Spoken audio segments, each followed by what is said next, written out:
Rental fraud warnings jump 30% due to the Rona pandemic. A sharp increase in the use of online rental applications since the start of the Rona has caused a consequent jump in red flags for fraud. The percentage of so-called fraud triggers detected by TransUnion increased nearly 30% from March to August, according to the credit reporting agency. TransUnion defines fraud triggers as applicant statuses with failed authentication and or identified as high risk. They reached a high of 15.2% in August, compared with 10.3% over the same period last year. These fraud cases are largely about faking the identity of the tenant.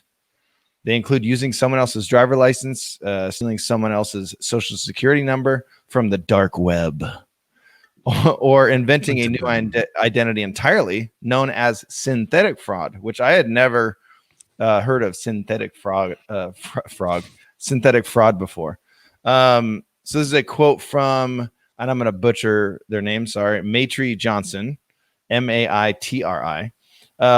What the Rona has done is accelerated the rental industry's adoption of technologies in the digital environment to become contactless, which it did to the real estate industry as well. But I feel like the rental industry was way behind us. So this has really catapulted them in there. And by the way, he is the vice president of TransUnion's tenant and employment business. And he goes on to say, as this acceleration into the digital environment has occurred, it has also opened up the prevalence of fraud much more so. So here's my question. Going back to the synthetic fraud, not the synthetic frog, Dan, the synthetic fraud. So if someone doesn't exist and they technically get a rental, how do you kick them out if they don't exist? Like, there you go. Well, that could be part of the problem. How do you evict them if they don't exist? Well, I mean, you wouldn't have a problem evicting somebody that wouldn't exist, right?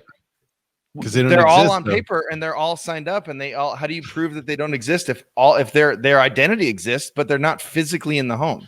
You just wait on them to leave and bar the door, because a fake person can't sue you. Yeah. No. Chris Berry said synthetic frog tastes just like synthetic chicken. It's true. Okay, so this comment should probably be put in the chop. Like, we should probably chop this comment and put it in the previous thing. But Ryan says, but prime mortgage was required as well, and the idea of competitive market changed very fast. When the market woke up to the idea that it was required, it became very uncompetitive. I think what you'll see is a lowering of the existing rates, because right now that is what's happening. It's required by the government and selected by a few providers, and those rates are always super, super high. So we need to open it up. Okay. So that's really interesting. I found that article pretty interesting because it wasn't necessarily a surge in the number of people faking it. It was a surge in the number of people who were applying at the same supposed rate of faking it, but then they had a percent growth, if that makes sense. Well, remember too, it's here. Let me go back to what exactly it says, because the other one it's not concerning, but it says defines fraud triggers applicant statuses with failed authentication, which haven't we all kind of, oops, that was the wrong password, or oops, I put in the wrong number. Yeah, but that's I don't. I mean, I think does that count though?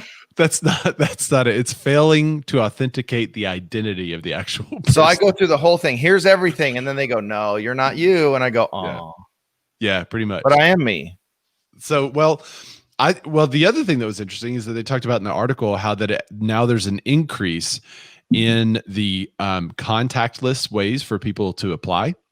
Yeah, and that's what's driving the increase in these applicants. But I mean, you have to be pretty bold just to lie on the rental application and hope that you'll get it. So basically, I guess they're calling, like, this person says they work here. Do they work there? The person's like, nah. Like, what are the authentication methods besides maybe it's the social security numbers that they're putting in? They're trying to run the credit report, because these days you get a credit report run on you if you're trying to apply for a rental. Yeah. So then that doesn't authenticate. So that's and then do you have to then create fake personas for 3 different references? Like, how deep does this go? It could lead to a lot more people's identities being stolen. Let's go to the dark web. Yeah, I mean, any reason for these a-holes to steal more identities, they'll do it, you know.